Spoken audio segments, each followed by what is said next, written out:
Una po, magandang umaga po sa atin.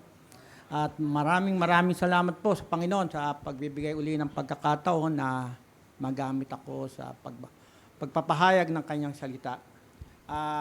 I remember, nung unang magsalita po ako rito, sobra-sobra po yung oras na nagamit ko kasi kabang-kabado po ako. Ganun po ako pag kinakabahan eh. Lalo po akong nagtatagal. So, ngayon po, nilagyan ko na po ng timer. Para, kasi mas mahina na po yun. Baka po mamaya, hindi na ako pabalikin dito. Ay po. So, yun po, magandang umaga po ulit sa ating lahat. Una na po akong babate sa mga magulang at sa mga kabataang gagraduate kasi March 1, 30 graduation na po, hindi po ba? So I congratulate mga kabataan at ang kanilang mga magulang sa darating na graduation. Tunay na napakagalak, nakakahanga ang mga magulang na nagpupursige ng kanilang mga anak ay magkaroon ng karunungan, ng kanilang mga madalas inaakala na magbibigay ng tunay na kaginhawahan o katatagan sa buhay pagdating ng panahon ng kanilang matapos ang kanilang mga pag-aaral. Maraming kumukuha ng kung ano ng kurso, meron pa nga multiple, may PhD, may doctorate, kung ano pa man. Pero tunay na ito, ito po yung makakatulong, pero hindi ito ang sapat para magkaroon tayo ng tunay na buhay na maginhaw na mapayapa at kalugod-lugod sa Panginoon. Ito'y magagamit lang natin sa ating mga makakadagdag. Pero ang tunay na karunungan na pag-uusapan po natin ngayon ay yung karunungan na talaga magdadala sa atin sa Panginoon at magbibigay ng tunay na kapayapaan. Tunay ba ngayon? Ngayon po, ano po bang sinusunod nating karunungan? Next po. Ano bang karunungan ang ginagamit natin ngayon? Karunungan ba na nanggagaling sa mundo? Idikta ng mundo na ang sinasabi ng mundo pag may pera ka, may kapangyarihan ka. Pag may pera ka, kaya mong bilhin lahat. Kaya mong matamasa ang kaligayahan sa mundo.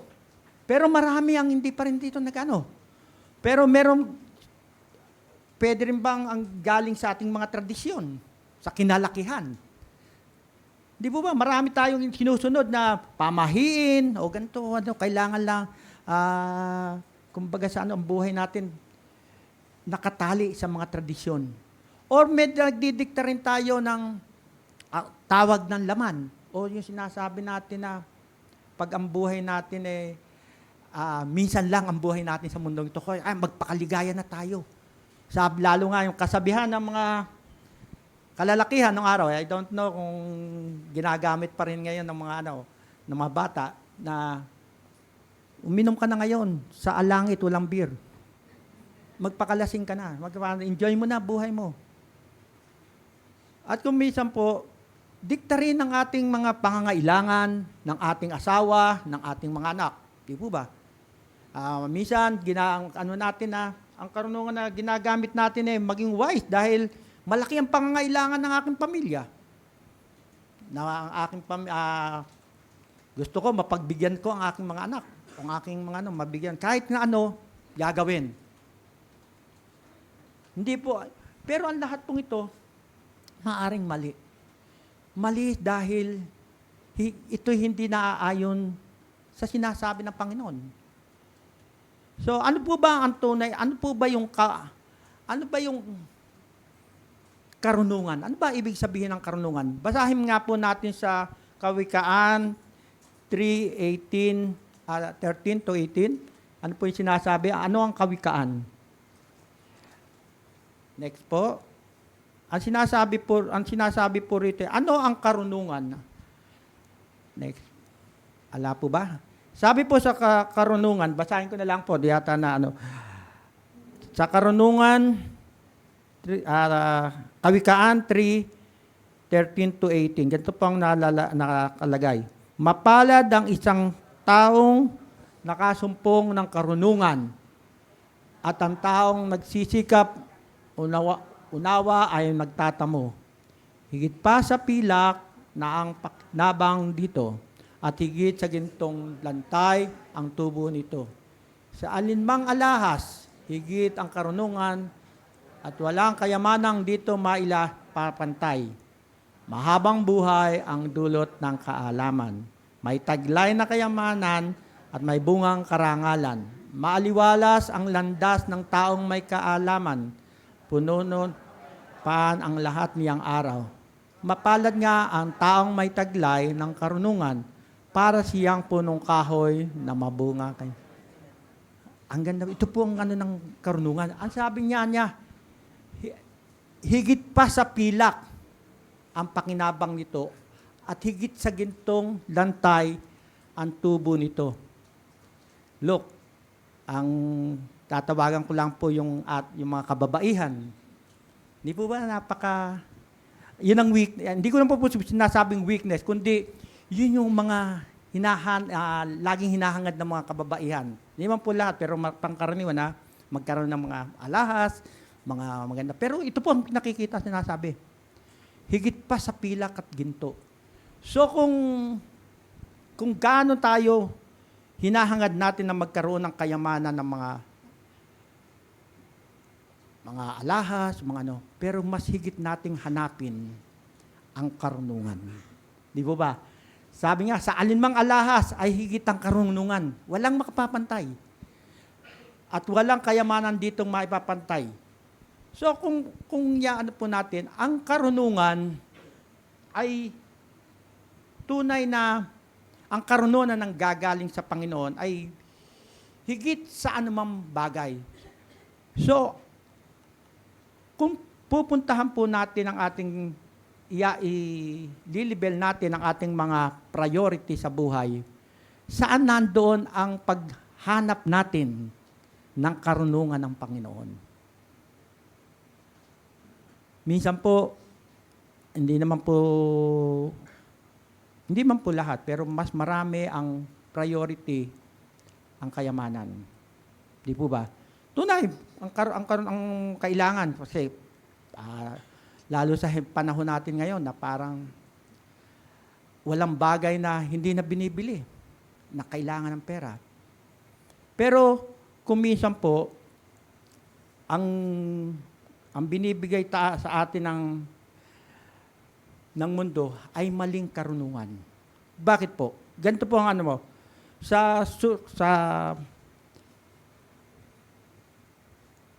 Ano po ba ang itinuturo ng kasulatan tungkol sa pamumuhay na may karunungan? Ang sabi po rito, ang salita ko'y huwag mong lilimutin o tatalikuran. Ang pangunawa at karunungan, sikaping makamtan. Huwag mo itong pabayaan at ikaw ay kanyang iingatan.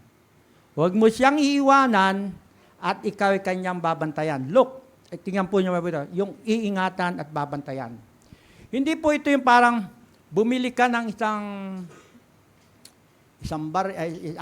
let's say, sabi natin, bumili ka ng isang bagay na magbibigay sa inang assurance na hindi ako mangangailangan. O let's say, sabihin natin pera natin sa bangko. Pag meron tayo sa bangko, okay na ako.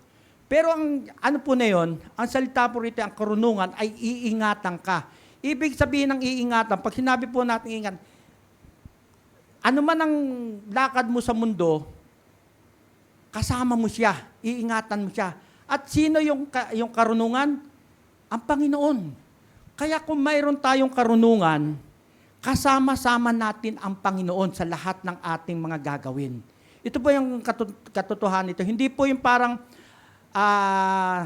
nag-aral ka ng mathematics, o meron kang alam sa mathematics, limited. Hanggang doon ka lang. Nag-aral ka ng tungkol sa medisina, o hanggang sa medisina lang. Pero ito po yung Pag sinabi po ng ang karunungan ng Panginoon ay iingatan ka at babantayan ka, kasama mo po siya sa bawat bahagi ng buhay mo. Bawat hininga mo, kasama mo siya. Bawat ano man ang iisipin mo, binabantayan ka niya. Ito po yung karunungan na nanggagaling sa Panginoon. Hindi katulad ng sa mundo na, eka nga, good lang pang sa isang sitwasyon o sa iyong pangangailangan na material. So, ano po yung ano po yung makikita natin? Look, ano po niyan? Pag hindi po natin naunawaan na ang karunungan ng Panginoon ang pakailangan natin sa mundong ito, maniwala po kayo. Katulad po ng sinasabi ni Solomon, hinahabol mo lang ang hangin. Walang halaga ang lahat pag wala sa iyo ang karunungan. Pagkat ang karunungan ang tunay na nagbibigay sa atin ng kapayapaan sa buhay. Mahirap pong hanapin. Ang sabi nga nila, ano ba ang pinakamahal na bagay ngayon dito sa mundo? Yan ba ang ginto, pilak, o something na, no? Pero sa tingin ko po lalo sa ating mga 40 plus na lang po, yung mga 40 plus. Gagamitin ko na naman yung 40 plus. Yung 40 plus, sa ating mga 40 plus, ang pinaka-importanting bagay po ay kapayapaan. Lalo na po sa mga marami ng apo, marami na tunay na ang buhay natin, pag i-reflect natin ang buhay natin ngayon, hahanapin natin susundan natin yung mga pinagdaanan natin. Masasabi natin na ang kapayapaan ang gusto ko. Ito lang yung ganain ko sa panahon na ito. At ito po ang sinasabi ng kasulatan na ang mahabang buhay, ang next po, dahil sa awit, ano ba ito? Sorry po sa Kawikaan 4:5-7, unahin mo sa lahat ang pagtuklas ng karunungan. Ito'y pilitin mong mata mo kahit gaano kamahal. Tunay po, mahirap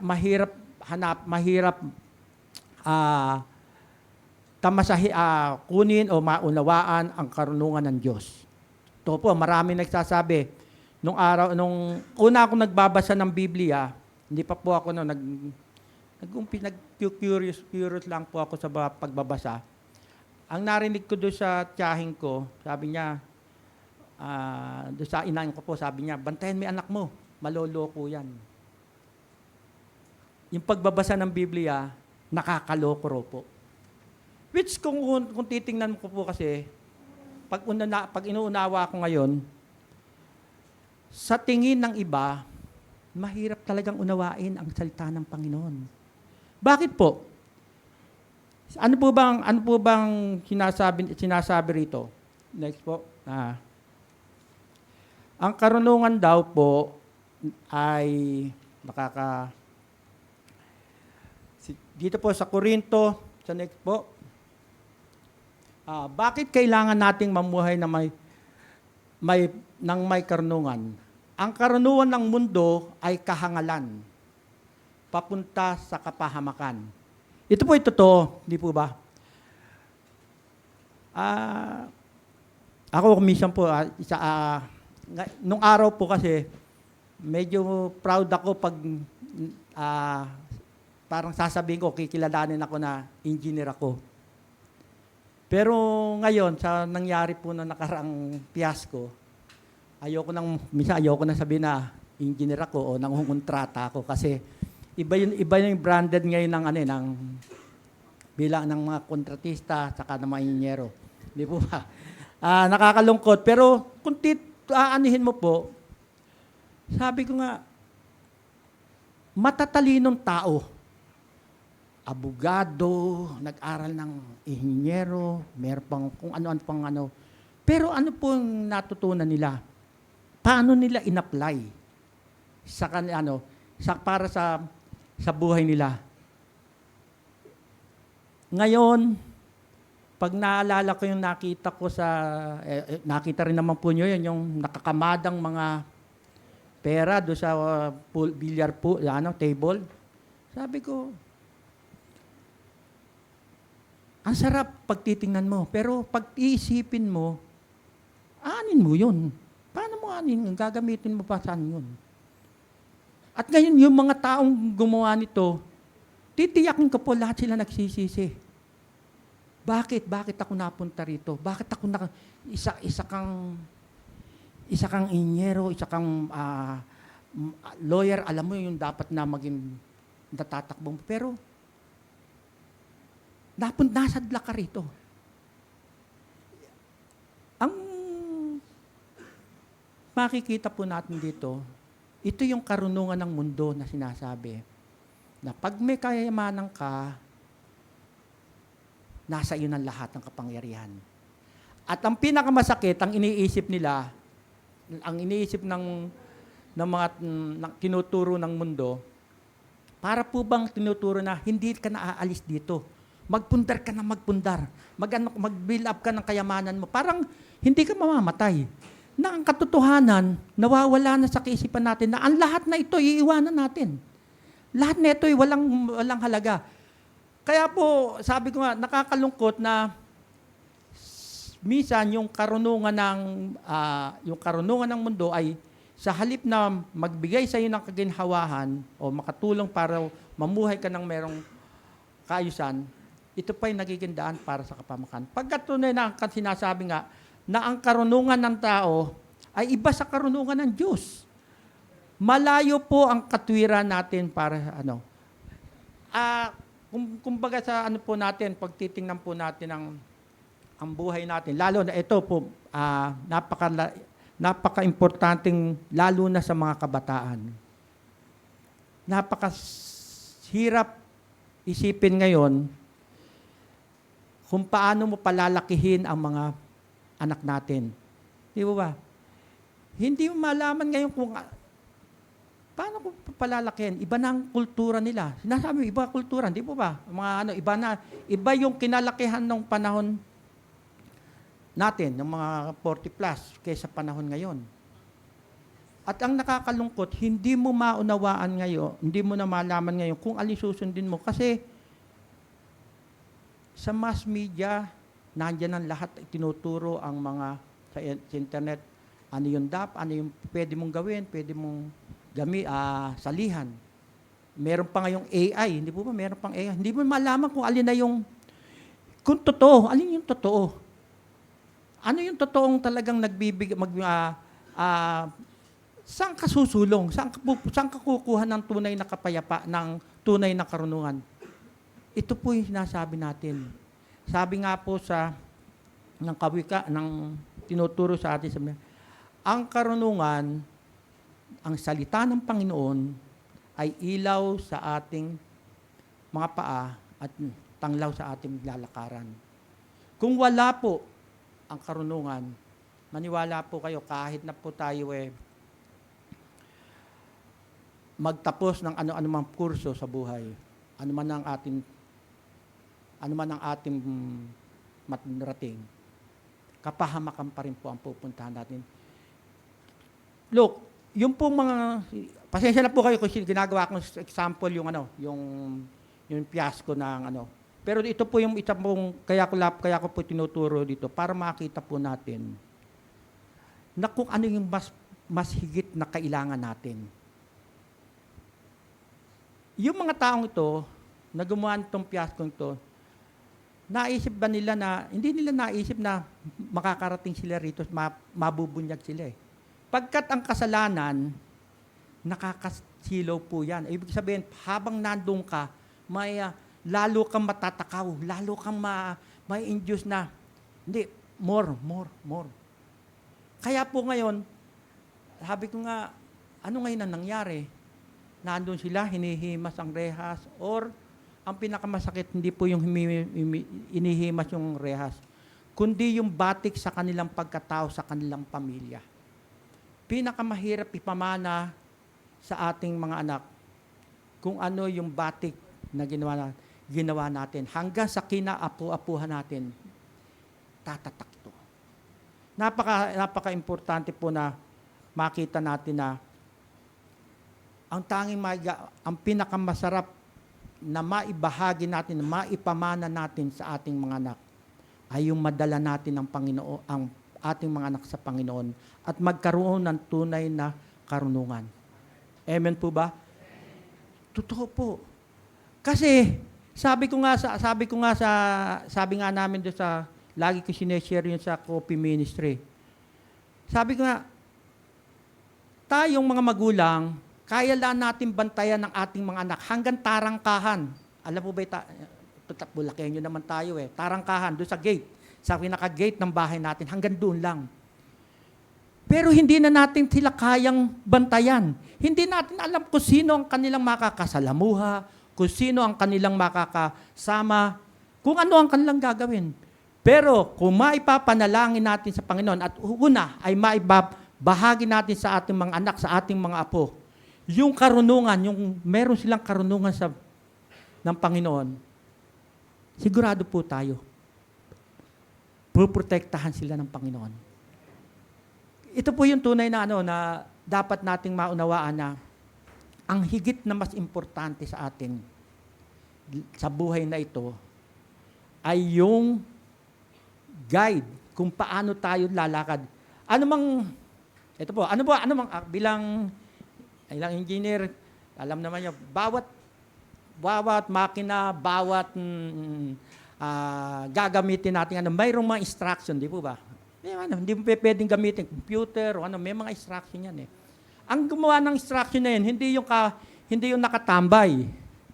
Ang gumawa ng instruction na yan, yung gumawa nung na yun, siya nakakaalam nun Siya nakakaalam nung instrumento. Gayun din po sa atin. Sino yung gumawa sa atin? Ang Panginoon. So, yung instruction ng Panginoon, yung anuman yung mga nakalagay do sa Biblia, yung po instruction para makapamuhay tayo dito sa mundo ng mapayapa at kalugod-lugod sa Kanya. Hindi po ito parang, nagkataon lang na merong napulot sa Dead Sea Scroll, merong ganito, may nabasa, hindi po. Ito talagang isinulat ng Panginoon, pamamagitan ng mga na ginamit ng mga tao, upang maging guide natin. Kasi, sabi ko nga, yung sa acronym na Bible, B-I-B-L-E. Ano po ba sabi? Hindi naman po ito, pero nabasa ko lang po na Ano ibig sabihin ng acronym na B-I-B-L-E? Basic Instruction Before Leaving Earth. Kasi yung Bible, hindi na po natin magagamit sa pag wala na po tayo rito. Ang Bible, magagamit po natin hanggat nandito tayo, namumuhay tayo sa mundong ito, nandito po, gagamitin natin yung karunungan ng Panginoon. So, ano po yung ibig sabihin ko? Yung sinasabi po ng kasulatan na ang salita ng Panginoon ay buhay. Buhay po ito. Hindi po ito parang narinig lang natin na okay lang yan. Pero makikita, mas higit po na, mas makikita po natin ang biyaya nito kung ipamumuhay natin, hindi para marinig lang natin. Sabi nga po sa Isaiah, ang karunungan ng Panginoon, sa Isaiah 55:8-9, ang sabi po si Yahweh, sa Diyos nagmula ang tunay na karunungan. Ang sabi ni Yahweh, ang aking kaisipay hindi nyo kaisipan, at ang inyong kaparaanan ay hindi ko kaparaanan. Kung paano ang langit ay mas mataas kaysa lupa, ang aking kaparaanan ay higit kaysa inyong kaparaanan. Ang aking kaisipan ay hindi maaabot ng iyong kaisipan. Di mo ba? Minsan, ang tao, lalo na't pag napag-aral na, alam ko na lahat yan. Ang pinakamahirap matuto ng salita ng Panginoon ay yung mayroong kayabangan, na yun ang inaanuhan ng Panginoon. Hindi ka po matututo, hindi ka magkakaroon ng tunay na kano pag hindi mo isinuko ang iyong sarili. Kasi po, pag hindi, sabi nga po na hindi mo makikita ang kataasan ng Panginoon pag hindi mo nakita ang kaliitan mo. Di po ba? Hindi mo makikita. Kasi, ang tingin mo sa sarili mo, alam mo na lahat eh. Lalo na kung masagana yung buhay, ay, sus. Pag napapakinggan natin ngayon sa TV, lahat na lang, pag sasambulat sa mukha natin yung mga nakapost, na meron akong ganito. Pero ang totoo po, nakakaawa.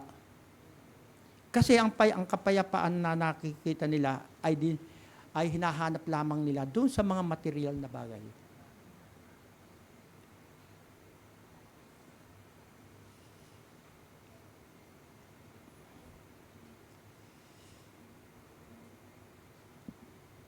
Tunay na ang buhay natin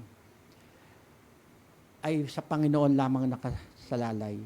Ang karunungan daw po, ang karunungan ay hindi pwedeng maunawaan ng lahat ng tao. Bakit po? Pagkat ito'y espiritu.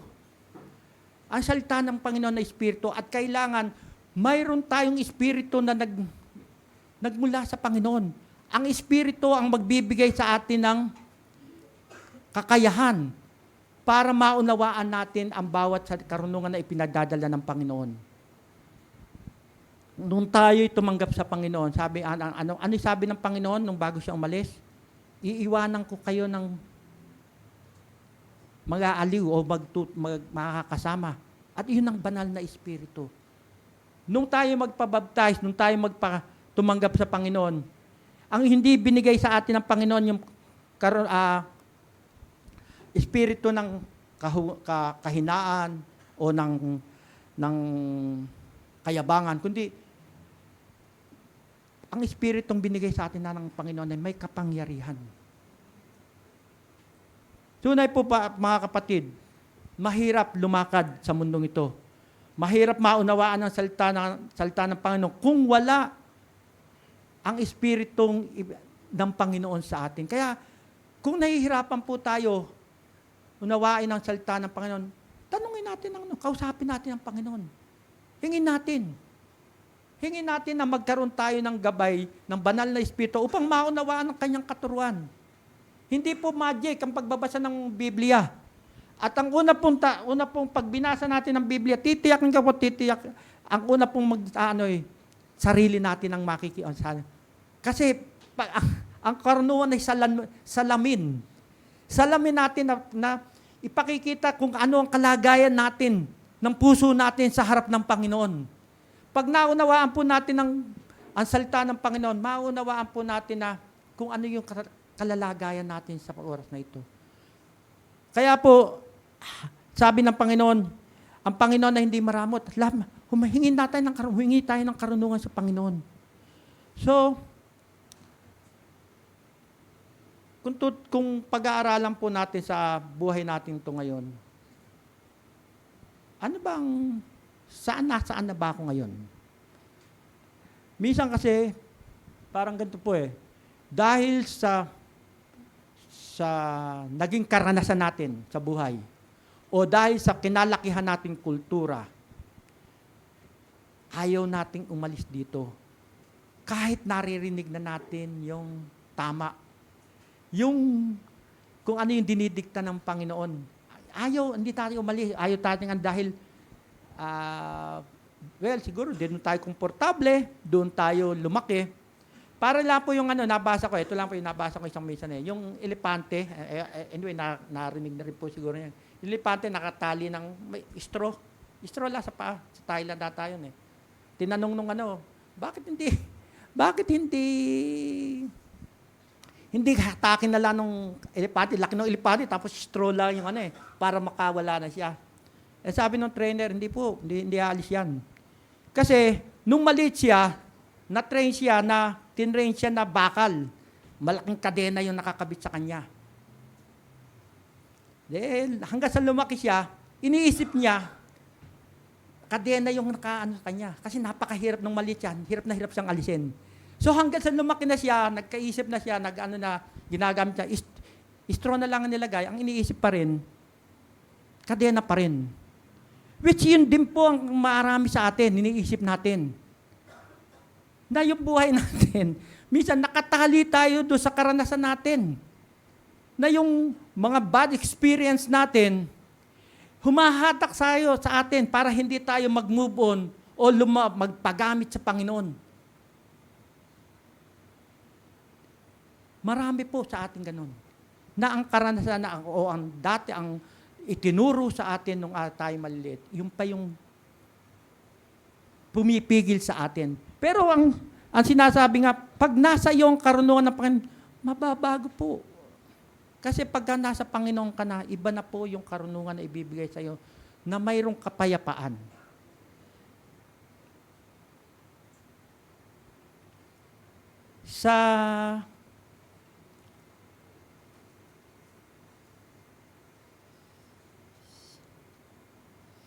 Sabi nga po dito, ang karunungan,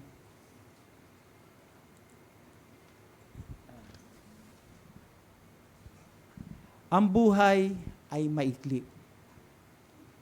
Sabi po siya, ang buhay ay maikli, huwag nating ipamuhay sa kahangalan.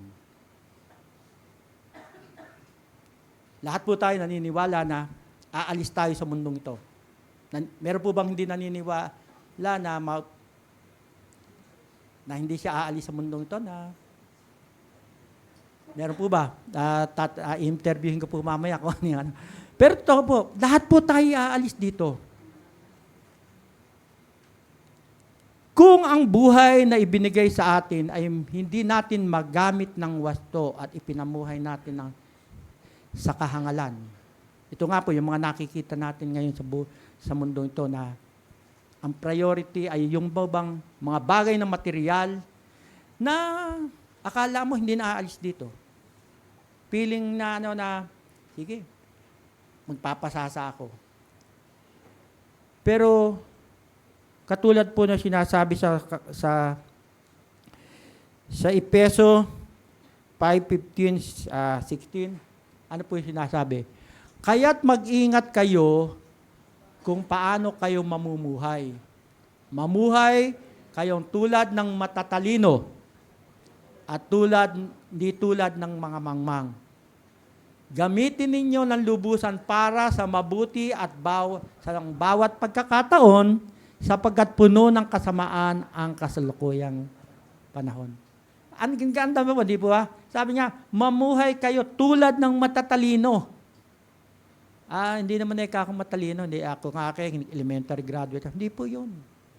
Ang matalino po, sabi nga, hindi po ba may kasabihan tayo mga Pilipino, ang tao na, experience is the best teacher. Di po ba? Ang karanasan yan, nagbibigay sa atin ng katuruan, ng karunungan. Pero mas, iba po yung mas matalino po, yung taong natuto sa karanasan ng iba. Hindi na niya naranasan.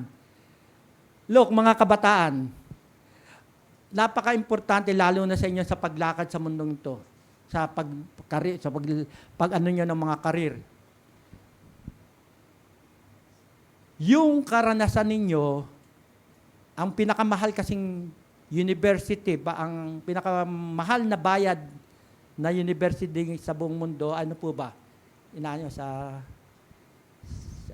Alam niyo yung sa ibang bansa, di ba? Yung mga dito sa Pilipinas, Ateneo, yung mga malaking di po ba?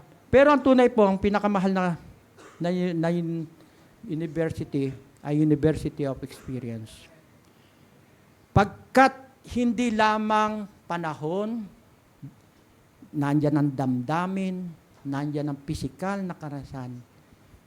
Pag namali po tayo ng pasok at hindi natin natutunan yung itinuturo ng karunungan na karanasan din ng ibang mga taong nasa Biblia, yung kayabangan, di ba?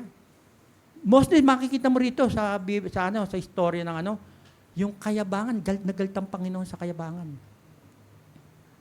Tunay na yung kayabangan na ay yung kayabangan na para bang siya na yung pinakamagaling o siya sa kanya lahat. Marami po sa hari, pag umpisa po yung mga pinarusahang mga hari sa kayabangan at even po yung mga ibang ginamit din ng Panginoon. So ano pong sinasabi natin? Matuto tayo sa karanasan ng iba. Kaya mga kabataan, kaya very po ako ngayon sa kabataan kasi kahapon yung event na, I don't know kung may nakapunta po dito sa mga kabataan sa yung event kagabi sa kabataan. Napaka-importante, sabi ko nga, tutukan natin ang kabataan kasi ito na yung ito na yung susunod. Sabi ko nga sa amin sa Malolos po, yung sa leadership, yung tayo mga 40 plus, wala pang 5 taon, ala na tayo. Hayaan mo na yung mga kabataan. Kaya po ito, gusto po natin i-guide ang ating mga kabataan na mamuhay sila sa katuwiran ng Diyos. Sabi po ito, dahil itong buhay namin maikli po lang na panahon, itanim sa isip namin upang kami ay dumunong. Iyon po, isipin po natin na, lagi po na pwede ngayon, mamaya, bukas, wala na tayo. Kung pupunta kayo sa sementeryo, hindi po ba? Sa lapida nakalagay 1950/2010 ganun. Yung kapamanganakan itinakda ng Panginoon at ganun din yung kamatayan natin. Ang ipamumuhay lang natin yung pagitan, yung islas. Di ba? Yung islas na yun. Yun ang ipamumuhay natin. Ipamumuhay ba natin na may kahangalan? Mayroong ipamumuhay ba natin na dasin natin na parang hindi tayo aalis dito? Hindi po. Huwag po. Kasi sabi katulad lang na inaano natin sa lapida na yon. May takda na ang ating mga buhay. Kung kailan tayo aalis dito. So yung buhay po natin, gamitin natin para sa kapurihan ng Panginoon. Di ba? Kasi ano man ang gawin nila, ang madadala lang natin sa pag-alis natin dito patungo sa Panginoon, yung magagawa natin para sa kapurihan ng Panginoon. Ang buhay ay maiksi lamang. Mayroon po akong isang kwento, yan po, tingnan ko po, ipikit po niyo yung mga mata niyo. Isipin po ninyo, mayroon kayong malaking hasyenda. Mayroon maraming alagang mga baka, mga yung bang talagang napakalawak ng inyong mga kayamanan. Ito po kasi kinuhango ko doon sa kwento anyway, nabasa na rin po siguro niya, kay Leo Tolstoy.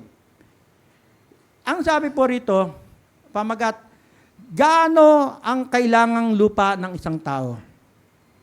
Sabi nga niya, yung kwento po nito ay nag-ano po rito na mayroong isang mayaman na siya. May asyenda na rin siya. Pero nabalitaan niya, doon sa isang malayong lugar, yung isang namumuno ron, namimigay ng lupa.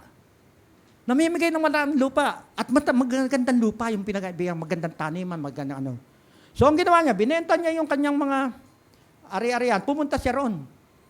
Pero ang kondisyon naman pala doon sa magbabayad ka doon sa namumuno na yun.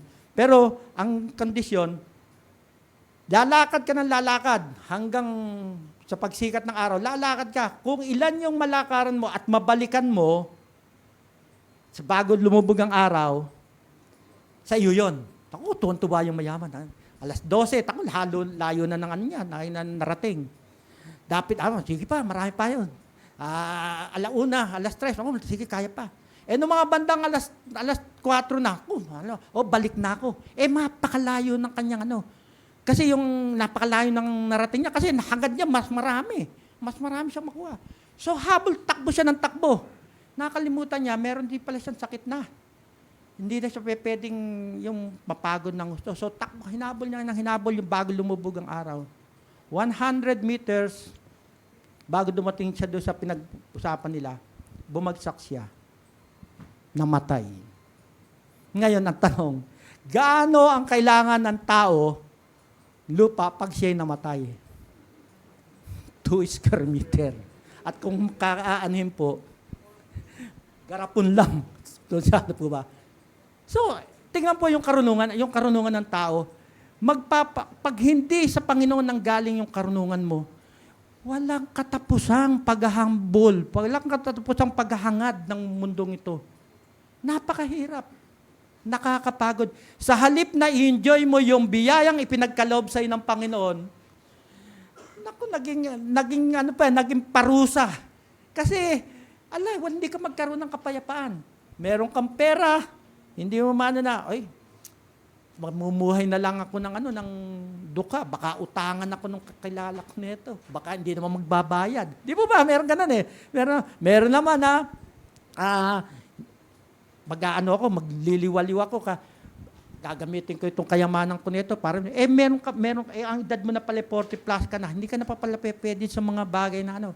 So, look, sana po maunawaan niyo. Ang karunungan ng Panginoon, hindi po binibigay sa atin para supilin tayo.